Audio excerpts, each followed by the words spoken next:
My name is Erica, and I'm 39 years old. My husband Mark is 6 years my senior, and we've been married for over 15 years.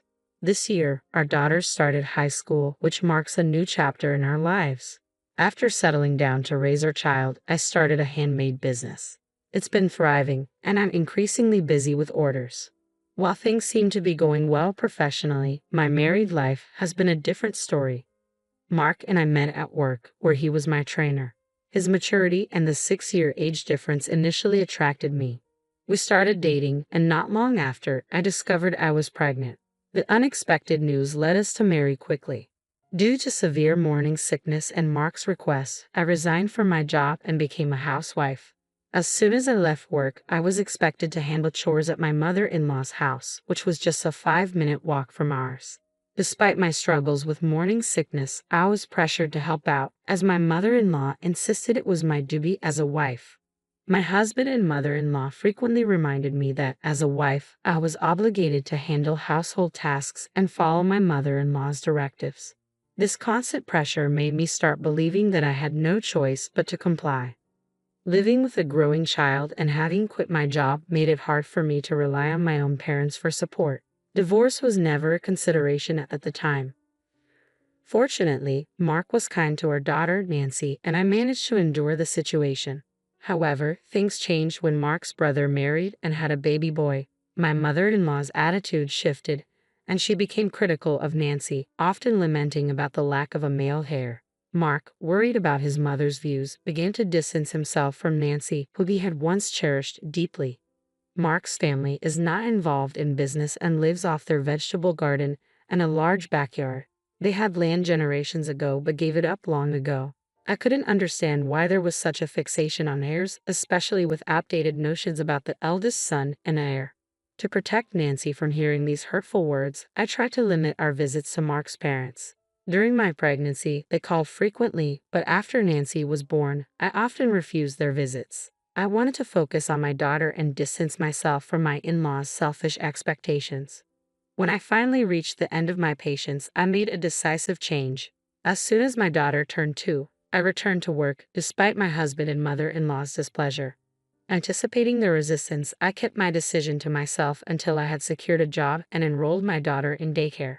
During this time, a friend suggested I try making handmade goods, and what started as a hobby quickly evolved into a passion. I began creating and selling my work, and it gained momentum after a friend admired a piece and wanted to purchase it. Her praise encouraged me, and soon her friends followed suit, spreading the word about my creations. As demand increased, I decided to sell my items online. The orders kept pouring in, and what began as a side job soon became my full-time career as a professional artist. Despite my success, I continued to distance myself from my in-laws. Visits during holidays like Thanksgiving and Christmas were inevitable, though. As my daughter grew older, my mother-in-law began to impose household chores on her, insisting, "She's a girl. It's expected." It was infuriating, but my daughter's calm demeanor helped me keep my composure. Although these visits were infrequent, they were painful to endure. I felt heartbroken watching my daughter quietly do her chores, feeling pity and sadness as I witnessed her comply with my mother-in-law's demands. Meanwhile, my husband enjoyed his time socializing with relatives and siblings, seemingly unaffected by the discomfort I felt. I felt even more miserable as I walked into the house. "Hi there, you must be hungry. I'll make dinner soon," I greeted my daughter when she came home from school. But she seemed different.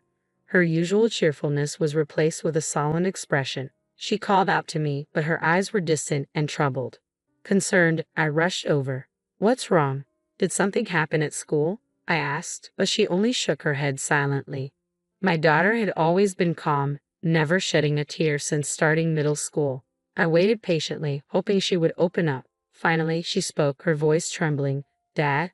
What about him?" I prompted, sensing something was deeply troubling her. Her eyes filled with tears. "He was hugging a woman," she said, a tear escaping down her cheek. More followed, and soon her face was streaked with tears. Over time, my husband and I had grown distant, though we remained united for our daughter's sake. Despite our strained relationship, I had hoped he would stay faithful, and I accepted his lack of involvement in housework and childcare. I never blamed him for that. I was determined to avoid raising our daughter in a single-parent household. so I convinced myself that our situation was tolerable. We might not smile together, but as a family of three, we could still find moments of laughter. Now, though, my husband's betrayal was clear. My daughter's tears were a painful reminder of the love and trust that had been eroded, and I felt a deep sadness in seeing her cry about something so heart-wrenching. I felt my eyes burn with anger as I looked at my daughter. "Mom, I'm sorry," she said, her voice barely a whisper. "Why are you apologizing, Nancy?" I asked, though I could see the pain in her eyes. She remained silent, her gaze fixed on the floor. Seeing her distress only deepened my own. I felt like I was failing her as a mother. "I'm sorry, Nancy. I'm just such a weak mother. If I hadn't seen it." "No, Nancy, you didn't do anything wrong," I reassured her, though my heart was heavy. Her uniform was damp with tears, and her face was trembling as she clenched her fists. My own tears, which I had tried so hard to hold back, began to fall. "I can't forgive him," I said softly, my resolve strengthening.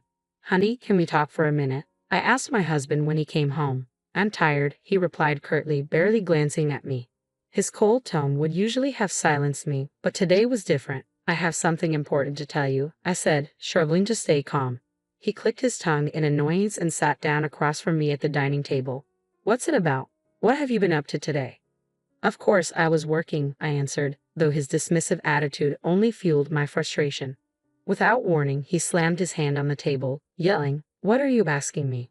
I took a deep breath and continued, "I saw you hugging a woman." I didn't mention that Nancy had seen it too. My husband's reaction was immediate and harsh. "So what?" he snapped, looking at me with a scowl. "What about it?" "Are you cheating on me?" I asked, my voice trembling. He laughed derisively. "What else could it be?" His mockery left me speechless, my mind reeling from his offensive demeanor. As he noticed my reaction, he looked at me with an expression that mixed disdain and curiosity.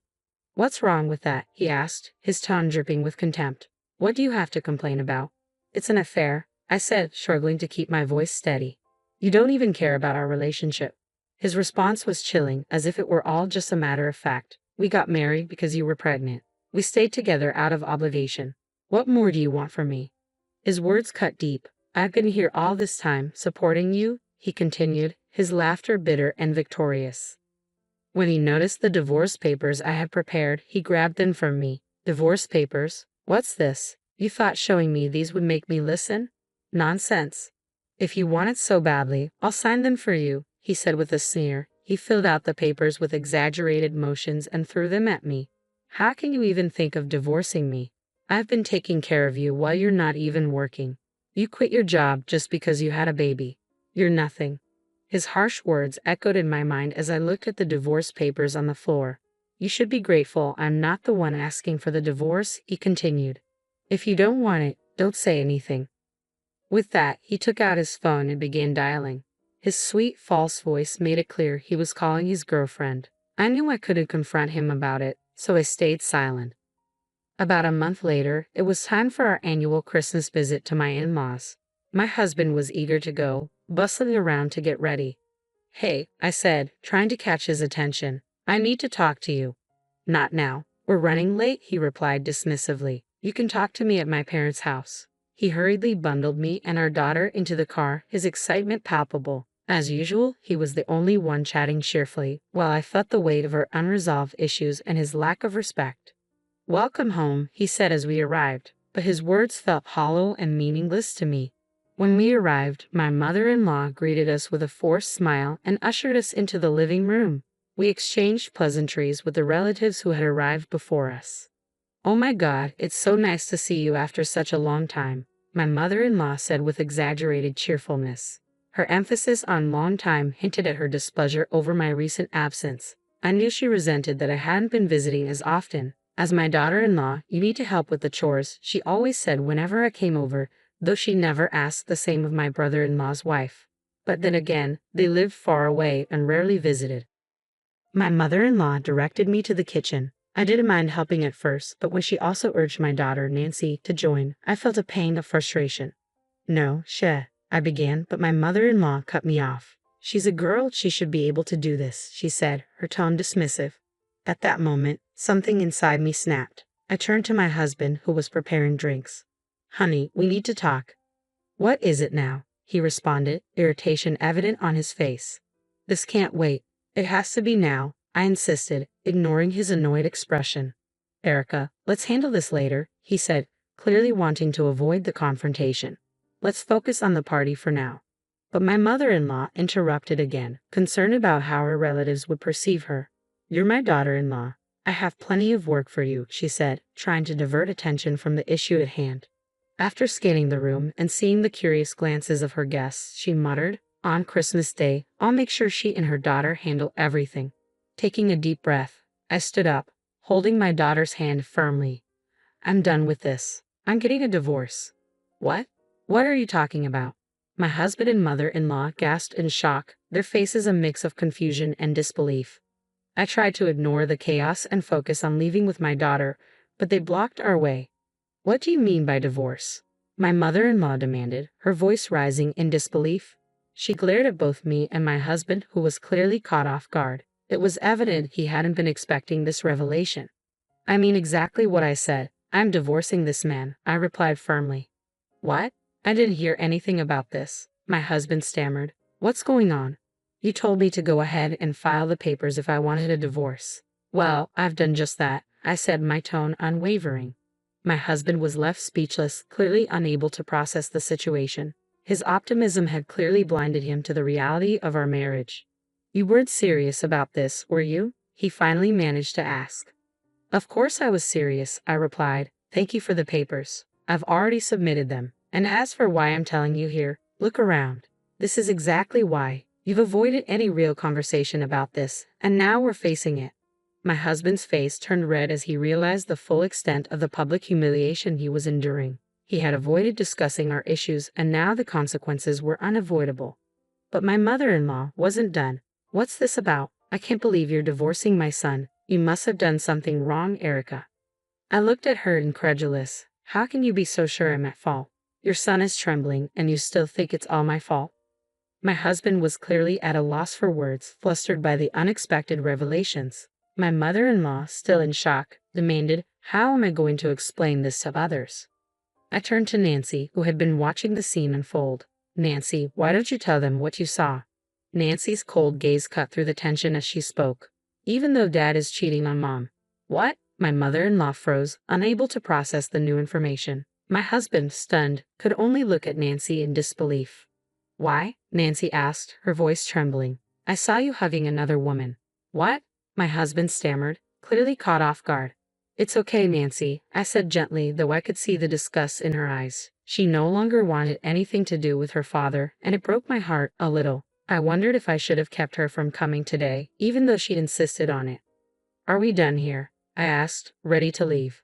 This is false accusation, my husband suddenly blurted. You have no proof. I'm not divorcing you. His defiance caught me off guard. How can you say that? You've always claimed you never loved me. Is this about maintaining appearances? You don't have any proof, he shouted, stuttering as he tried to defend himself. I calmly reached into my bag and pulled out several photos, scattering them across the floor. Here's your proof, I said. The photos showed him walking hand in hand with a young woman. The evidence was undeniable, and he could no longer deny his actions in front of his extended family.